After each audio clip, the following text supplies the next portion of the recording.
So, samtang nagapabukal na tas ang aton nga tubig, gin-prepare ko na ang aton nga mga utan. Patola, kalabasa, balatong.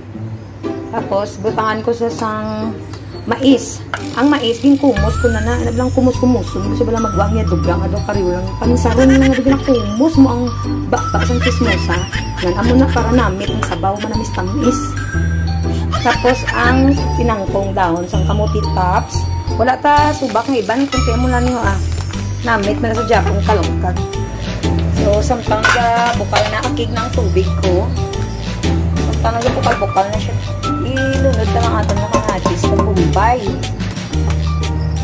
Time check, 8 o'clock sang gabi. Ay gusto ko yung magkaon laswa. Ay niya oras, yung napili. Ang iba niya magluto lauoy or laswa. Nagabutang sila luya or down sang tangnad. Ako yung wala na kamatis and Bombay na ilang or siya. Enough na na-okay na siya. Ilunod na lang ato na kalabasa. Isunod ang aton nga corn, mais.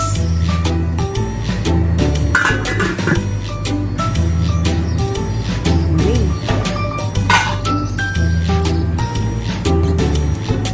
Next, ilunod pa ang aton nga balatong. Ulang okra ba?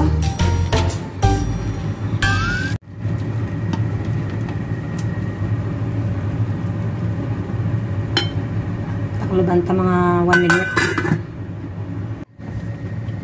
So nalunod ko ng aton nga kuan nga patola kag ang aton nga kalukag kag ang kamuti tops. Wala ko na unang video kanami. Gasala.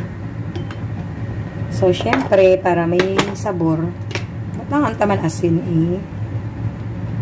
gamay lang siya yung asin. Kag chicken powder. Okay na siya. Matulutang isa ng sabaw. Napunta lang magbukal, isa ka bukal.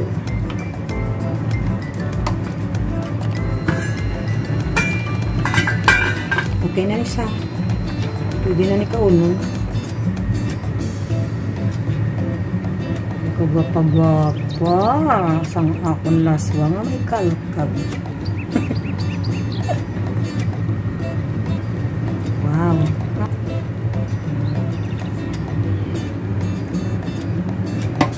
Ang laswa iya.